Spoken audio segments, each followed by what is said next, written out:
Have you ever wondered where did we come from? Like really, why are we here and why do we feel that we have a great purpose in this world? And then you ask yourself, what is my purpose? Even Google can't answer that common question. Don't even bother. Anyways, if you're curious enough like a cat, then join me and we will be unlocking the truth using our perfect knowledge to understand the book of truth, which is the Bible, and also using the intellectual and practical activity encompassing the systematic study of the structure and behavior of the physical and natural world through observation and experiment. Hey, brace yourself and be ready for our first discovery in Bible study and science. Discovery 1.1: The History of Creation. Let me read Genesis chapter 1 verse 1 to 3.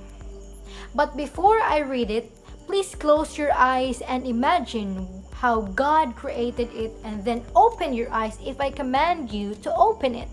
Okay? Now close your eyes. I said close your eyes. Okay. In the beginning, God created the heavens and the earth. The earth was without form and void, and darkness was on the face of the deep.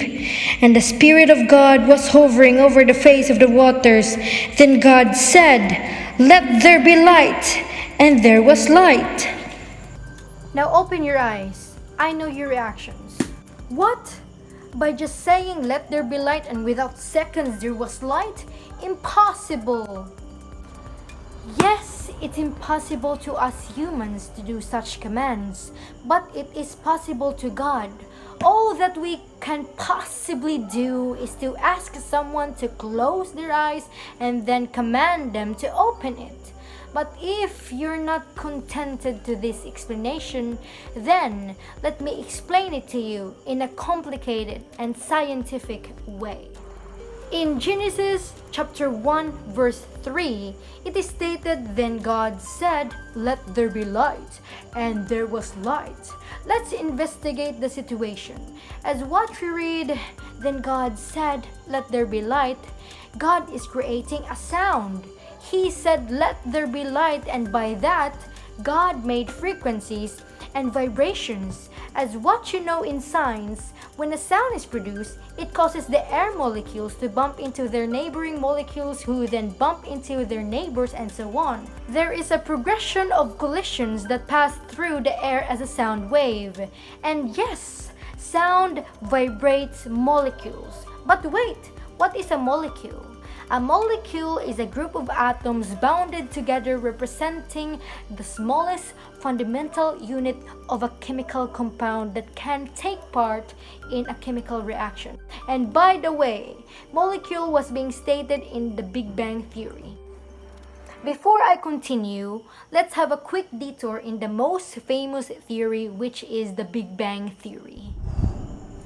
Within seconds after the Big Bang, the universe was made up of particles which smashed together to form protons and neutrons.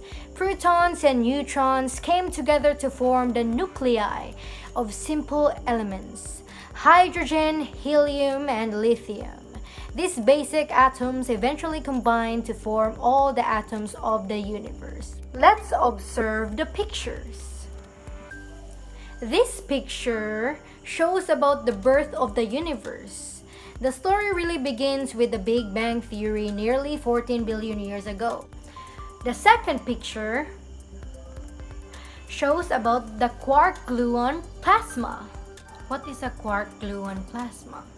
A quark-gluon plasma is a state of matter in which the element particles that make up the hadrons of baryonic matter are freed of their strong attraction for one another under extremely high energy densities.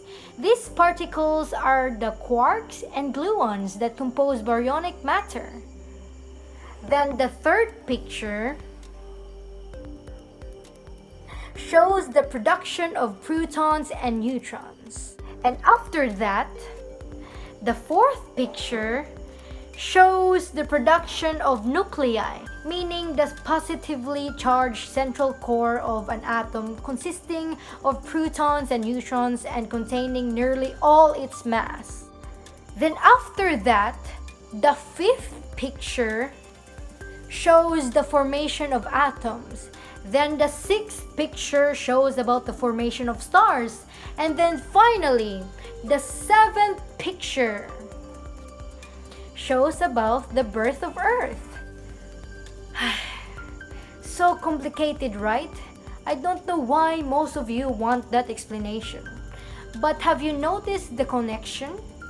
Haven't you wondered why the Big Bang Theory is called the Big Bang Theory? First of all, what is a bang? Bang is a sudden loud noise. And what is a noise? Noise is a sound, especially one that is loud and unpleasant or causes disturbance. See? Bang is a noise and noise is a sound. See the connection? Back to our topic. Sound vibrates molecules, and when God said, "Let there be light," frequencies are made and molecules are starting to bump into each other and atoms are forming forms, and bang! There was light. To make this happen, let's have an experiment. Experiment 1.1. Sound can produce forms through frequencies and vibrations. Materials needed. Number 1, speaker. Number 2, flat plate. Number 3, rice. Procedure. Step 1, place the flat plate above the speaker. Step 2, place the rice on the plate. Step 3, play a sound or a song using the speaker. And then observe the rice. Explanation. Rice represents the tiny atoms and molecules. While the music is playing, the rice began to move, and then what do you see? Please watch this video for more information. Just search it on the description. It's right there. Fascinating, right? By just a simple pitch of sound, it created beautiful forms. No wonder why the earth is so beautiful. But for me, God created the whole universe because it's true.